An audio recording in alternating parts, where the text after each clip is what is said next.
As always, it is my pleasure that you join me for today's podcast of Second Chance Coaching. My name is Dr. Richard Lewis. If you'd be so kind as to leave me a rating and your feedback, I would very much appreciate it, and it will help others like you to optimally discover this podcast wherever you listen to this and your other favorite podcast. As you know, at Second Chance Coaching, we focus on seeing everyday life through the eyes of the returning citizen and highlighting the resiliency of the human spirit.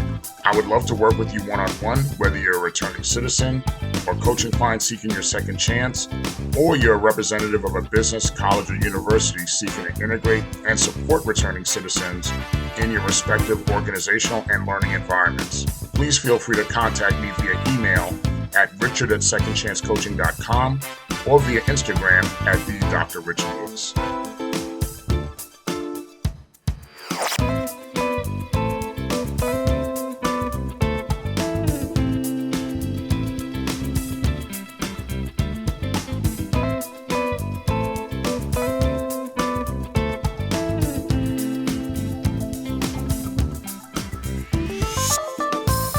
Welcome again to another edition of Second Chance Coaching.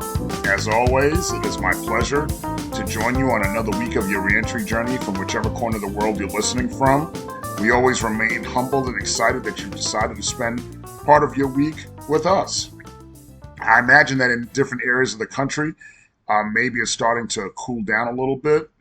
Maybe you get a tinge of fall. It's not like that in South Florida. It's still pretty hot down here. It's still in the 80s and 90s. A lot of people who live down here, they complain about it. Sometimes it could be a little uncomfortable, but I'm still okay with the warm weather and compared to some of the weather that's starting to cool off. But you know, right now, this time of year, the weather that's cooling off, like in my native New York and other areas of the country, I could deal with the weather now. It's just that when you start getting into November, December, and then January, February, that's the type of winter weather that I cannot do anymore. Well, moving on to this week, as far as what we're talking about this week, this past week in one of my classes, we do impromptu speaking exercises. So we do that it's almost like in a gym class where you do stretching to warm up before you do your physical activity. In public speaking, we do impromptu speaking exercises. So we do that at the beginning of class. And when we were doing our impromptu speaking exercises, one of the students started a conversation concerning restorative justice. During the conversation, one of the students asked, did I believe in restorative justice? And just to rewind a little bit and give context, when the students are going to be doing their introduction speeches as part of the class, this is a speech, it's more than just a regular introduction speech of saying, hi, my name is Richard, and I have a dog named whatever, and my favorite color is whatever, and my major is whatever. It's a little bit more in depth than that as far as your introduction. It's really a speech designed to introduce yourself through the telling of an experience, positive or negative, that's helped make you who you are today. So whenever I demonstrate to the class how to build that outline for your introduction speech and how to deliver it verbally in class, the subject that I always choose is to talk about Nnamdi and how our family felt in the immediate days of after his passing, how we tried to move forward, and how it has made me the person I am today. I make sure I tell the students you don't have to choose a sad topic or a traumatic topic such as a passing of a family member, but I really wanted to do two things. One, I wanted to demonstrate the assignment for the student. Two, I wanted to also make the students see that they could build a personal connection and make me approachable, because to say, oh yes, the professor has been through things that I might have been through, or I might have heard about, or I could relate to. So the student asked me if the people or person who took Nnamdi from us was ever caught, could they or him or her participate in the exercise of restorative justice with my family and I? And I thought about it, and my answer to the student, speaking on my behalf, because everybody, in my family, the same trauma affects them differently. I said, speaking on my behalf, my answer would be no. And I would almost be comfortable in saying that answer would be the same for everyone in my family. And here's my reason for this, as I shared with the student. There couldn't be any restoration for me when it comes to the loss of Namdi, because any restoration would be short because short of restoring Namdi back to life for my family, there's really not anything that the person or people responsible for taking Namdi from us could do with us from the point of view of a restorative justice dynamic. So I also told them in my thinking, restorative justice would probably be more applicable to property crimes, but I could stand to be corrected.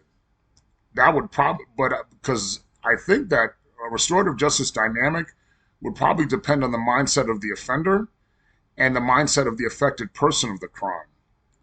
So I did a little research on it because it got me to thinking. And some of the research I found that, according to the University of Wisconsin Law School Review, it says that restorative justice seeks to examine the harmful impact of a crime and then determines what can be done to repair that harm while holding the person who caused it accountable for his or her actions. So when looking at this, the definition doesn't really indicate that it would be a crime of property. It would just say the impact of the crime would have to be examined and what can be done for the harm to be repaired. So I would imagine that it would depend on the crime, it would depend on the offender, and I guess it would depend on the affected person or people or community that crime directly impacted. So I did a little bit of further research, and according to the Hartford Justice Center, and on their website, harvardjusticecenter.org, there are three pillars of restorative justice. One, harms and needs. So the crime as is the harm, and then that's what was done to the person or people or communities, and the need would have to be, what does the community or person need to feel that they can participate in the restorative justice dynamic. Two would be obligations. What obligations have been created as a result of this harm? What obligations can be fulfilled by the offender to the people or the persons or the community that was directly impacted by this harm, and then thus would be directly impacted by the restorative justice dynamic. And three would be engagement. And of course, that engagement is most important because that's what's going to happen between the perpetrator of the harm and the person or people or community directly affected by that harm. You know, I go further back in thinking about this as well, that when I was a family counseling specialist at the Fortune Society, there were numerous thematic groups in which we ran as part of our job, such as parenting classes, cooking and nutrition classes, um, classes that faced your issues, specific dynamic classes, that had certain themes in which one had to do for those who participated in the program. And we even had a family room in which single fathers could bring their children and would have the opportunity to spend quality time with their children, assuming the custodial parent, which in a lot of cases were the mothers, were willing to allow the single father to come with them and bring them a fortune. Now, in these groups, no matter the theme, I always found that the men would discuss in detail how their lives had gone, how it affected them. And when I say it, I'm talking about whether their crime or their incarceration or their reentry journey, how it has affected them, how it's affected their children, how it's affected the mother or mothers of of their children. And in these cases, you know, um, crimes were not committed against the children or the mothers, but the men considered that the fact that they did commit crimes um, against their loved ones because of the crimes they had committed, because their actions and their crimes outside of their loved ones had a direct and indirect effect on the children they love. If nothing else, the absence caused by their incarceration was something in which they had to restore trust for. They had to sit there and make up to their children for that. And in my discussing criminal justice and reform and reentry in my current day classes, I've seen that. I've seen that not only at Fortune, but I've seen that even today, where I've had students talk about how incarceration of a parent or a close loved one still affects them to this day. I spoke about in previous podcasts, when Julian told me about the effect of my incarceration and how she saw me when I came home. And so, although it was a situation where trust and love was not violated, as a parent, you feel that. And these men in the groups, they felt that. They felt that, okay, I didn't commit a crime against my kids or the mother of my kids, but because I committed a crime here, I created a physical absence where my kids needed me, my girlfriend, my wife, they needed me, the kid's mother needed me, and they felt they needed to make up for that. So now going back to the dynamics going on at Fortune, the closest thing that I experienced to a restorative justice dynamic would be when the single father would ask me, or they would ask one of my colleagues that were in family services to reach out to the mother of their children, or in some cases, multiple mothers of multiple children, to see if we could have a mediated counseling session in which the single father would initiate the act of apologizing or trying to repair the harm through words or promise actions or agreement to be on the road to repairing and restoring trust and healing with the mother of their children and especially their children. Now, if there were multiple mothers, we did not have all mothers engaging at the same time. We wanted to make sure that we did this one at a time because every issue and every situation would be different, and we recognize that. And we wanted, and certainly when we did that, we wanted to make sure that we took the following steps to try and establish that atmosphere of restoration. And there were 7 things that we did. So number one, after everything had been agreed upon, and we have that mediated counseling session. So now we have the encounter and dialogue. So there's the opportunity for everybody to share perspectives, express feelings, and ask questions. And we would be there as a mediator to allow to make sure that that the focus was there on restoration, that the respect was there, the ground rules were being followed. Um, Number two was the volunteer nature of the situation. Everybody had to freely volunteer to be part of this process. No one could be compelled to do this process. The third thing was the repairing of harm. We had to address the tangible and intangible harm caused by the offense, or caused by, in this case, it would be the absence of the father, and aiming to find the elements of restorative justice and trust and love in the repairing of that harm. Number four would be inclusivity.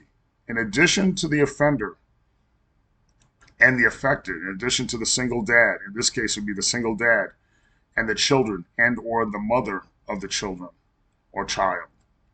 Is there anyone else in the community or circle? Could it be other members of the family, other members in the community that could benefit from this restorative justice communication dynamic? Number five would be empowerment. We want to make sure that we empower all the individuals and allowing them to take an active role in finding solutions. As a counselor, my job was really just to mediate the situation. It wasn't to find a solution for them or to come to an agreement for them. It was really to continue to create a path of support and create a clear path for them to get to the place of finding those solutions. And number six, which is really important, is the accountability. The single dads, in this case, the offenders, or if you're talking about it in restorative justice, that they were held accountable for their actions. But right now, where we're at is the emphasis is on understanding the impact of their behavior and taking steps to make amends rather than focus on punishment. No need to continue to make you feel guilty. If something happened already, it happened. We cannot go back and undo what has happened. So we're trying to say, how do we make amends to repair rather than go through the cycle of punishment? Number seven, and the last step would be long-term healing. So what actions can we commit to? What actions can we contribute to the process of making sure that long-term healing is at the forefront? And that the healing is felt by everyone involved. So I guess in thinking about it, what my students said to me, and thinking about what we did back at Fortune, Restorative justice may not only involve the restoration of property. Maybe it could also, it could involve repairing harm done. Maybe it could involve bullying behavior. Maybe it could involve destroying someone's reputation, whatever the case may be.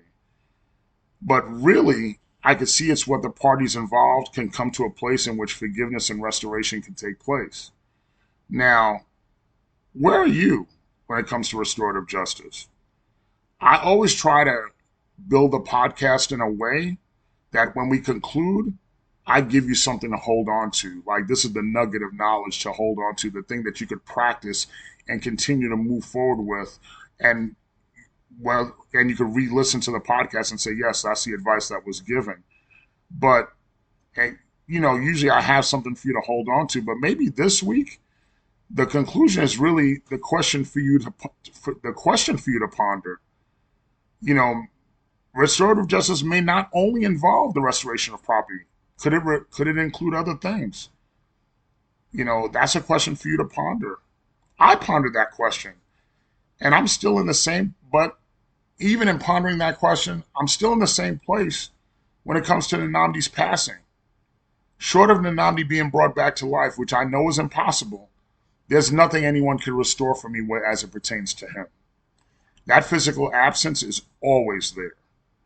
That hole in my heart is always there. And my missing him is for the remainder of my life. That won't change.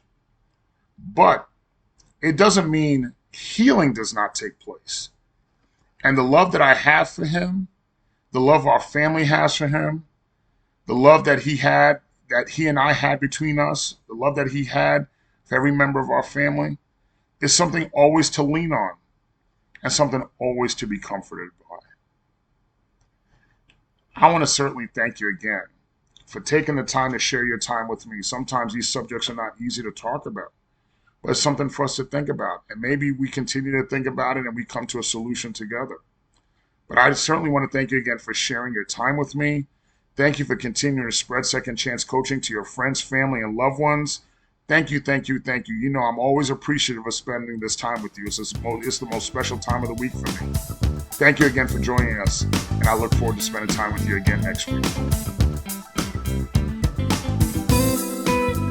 Thank you again for joining us here at Second Chance Coaching. In addition to coaching services for individuals and businesses, I'm also available for speaking engagements and workshops on criminal justice reentry, human resources, as well as organizational culture and leadership. Feel free to email me at richard@secondchancecoaching.com, as well as connect with me on Instagram at @DrRichardLewis. Remember, every day you are given this opportunity for your second chance, and I know you'll make the best of it. I love you all, and I look forward to connecting with you next time here at Second Chance Coaching.